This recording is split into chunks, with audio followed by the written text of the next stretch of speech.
Good afternoon, everybody, and welcome to some good tech news, a completely original concept entirely created by the team at techdogmn. Hey, John. I'm your host, Kevin McArdle, and in related news, I haven't put on a suit in over 2 years, but I managed to tie this tie. Let's be honest, it's pretty easy to get a serious case of the blues these days. That's why I'm here to share just some good news stories come out of the tech and startup community. But enough of the intro, let's take a look at some good tech news. First up, after several approval rounds, BackpackEMR from local Minneapolis startup ecosystem and parent company Binary Bridge have been chosen as the official COVID-19 tracker for Kenya, together with Nairobi-based Medical Records Institute and the Kenya Health Federation. The service will ultimately roll out to 450 isolation sites and more than 56 quarantine sites in the country. Lori Most, BackpackEMR's founder, said, quote, "Our small team will be working nonstop, prioritizing features and requests as they come up. It's going to be a challenge, but that's why we like doing this, right? Hashtag startup life." Hashtag startup life indeed, Ms. Lori. We wish the BackpackEMR team the best. Be sure to send them love on Twitter at BackpackEMR. Moving from Nairobi back to the good old Midwest. Pollen has been hosting virtual gatherings every Thursday at 2 p.m. as part of its Are You Okay series. During each gathering, a member of the community shares a story of how COVID-19 has impacted their life, emotionally, physically, economically. We've all been affected by this pandemic, and outlets to share our experiences, such as Pollen's Are You Okay series, are valuable assets to our community during this time. If you want to join next week's session, head on over to Pollen's site to RSVP. Thanks, Pollen. If your culinary skills amount to punching a few numbers on the microwave, you've no doubt been supporting your local restaurants by ordering takeout and delivery while cooped up at home. Well, Zipnosis, local Minneapolis tech startup, has started a program for its employees to fill bellies and support the hospitality industry during COVID-19. The virtual care economy is giving each of its 36 employees $40 per week to use on takeout and delivery from their local favorite restaurants.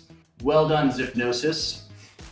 And now for a look into the hottest tech trends of the day, we go to our canine correspondent in the field, techdogmn. techdogmn, over to you. Is this dog getting paid? What's going on? Riveting stuff! Thanks, TechDog. In response to the COVID-19 pandemic, Medtronic has increased its production of ventilators by 40%. The Fridley, Minnesota-based medtech giant apparently also spoke with Elon Musk about solving the ventilator shortage many hospitals are facing today. We don't know exactly what they discussed, but we imagine it involved a lot of very puzzled glances around the conference table as Musk waxed poetic about the quantum uncertainty of the universe and the possibility that we're all just living inside a frog's daydream. Continuing the good news on a wider scale, Github is now offering all of its core features for free. Previously, a dev had to buy into a paid plan to access the platform. Not anymore. Every developer on Earth should have access to GitHub, CEO Nat Friedman said in a blog post. Price shouldn't be a barrier. Are you a Minnesota dev jumping into GitHub for the first time? We can't wait to see what you create. Send us your good news. COVID-19 can't stop us from learning and solving problems, and nothing is proving that more this week than Hack the Gap. This year marks the first time the event has gone virtual. To get a little more insight into the online hackathon for women and non-binary individuals, we're lucky to have Caroline Karanja, founder of 26 Letters and currently leading Hack the Gap. Hey, Caroline, how are you? Hey, I'm doing well. How are you? Excellent. Good to see you again, albeit virtually. Yes. So give us some good tech news. Tell me about Hack the Gap this year. Yeah, so one of the things that Hack the Gap is known for is hosting a yearly hackathon, of course, in person, 48 hours, something along those lines. But this year we decided, instead of not doing it, that we would do a virtual version of it. So we kicked it off last Saturday, and it was really fantastic. We had registrants from Germany, from Denmark, from New York City, and of course, a good number of people here from Minnesota. And so they all came on board. We pitched it. I learned a lot about hosting a large virtual meeting. Lessons that I'll definitely carry over to other parts of my life. But in the midst of all of that, folks were able to form teams and have ideas. And over the last week, they have been working day in and day out to turn those ideas into apps and to turn all those things into something that's actionable and tangible. And the international and non-local participation must be really exciting and something that you didn't envision happening, before the lockdown, right? The amount of excitement that I saw outside of Minnesota, honestly, it was something I did not foresee. So really excited about that. What's one person or one story that's been inspiring to you from the Hack Your Gap experience so far this week?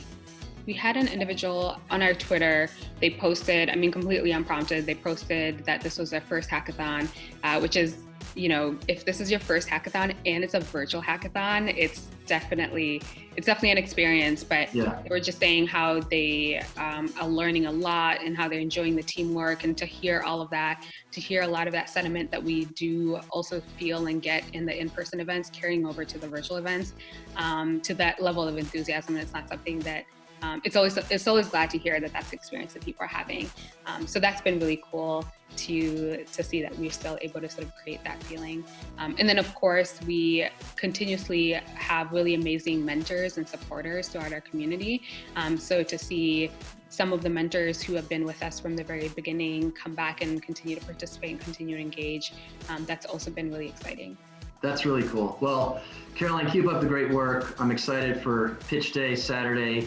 And thank you for bringing some good tech news. Thank you for having me, and thank you all for continuing to find more creative and engaging ways to get the Minnesota tech news out there. And that's a wrap for today's episode of Some Good Tech News. Be sure to check the video description for info on all the stories we highlighted today. If you have good news you'd like to see featured on the show, let us know. Send an email to info@tech.mn or tweet us at techdogmn. And to stay up to date with the tech and startup communities, be sure to subscribe to our weekly newsletter. Until next week, I'm Kevin McArdle. Stay good, Minnesota. That's a wrap. I thought that was It's a terrific ending. Keep recording. I didn't know that. Keep recording. Hey everyone, jokes aside, I think what John Kay started with this Some Good News trend is really outstanding and uplifting to a lot of people all over the world. So I think it's really cool, and that's why we completely stole the concept. I want to recognize my production assistant, Lucy McArdle. John, she's a huge fan, as you can tell by her laptop stickers, but apparently she's more of a fan of the other people in the show. Anyway, wanted to say thanks and keep up the great work.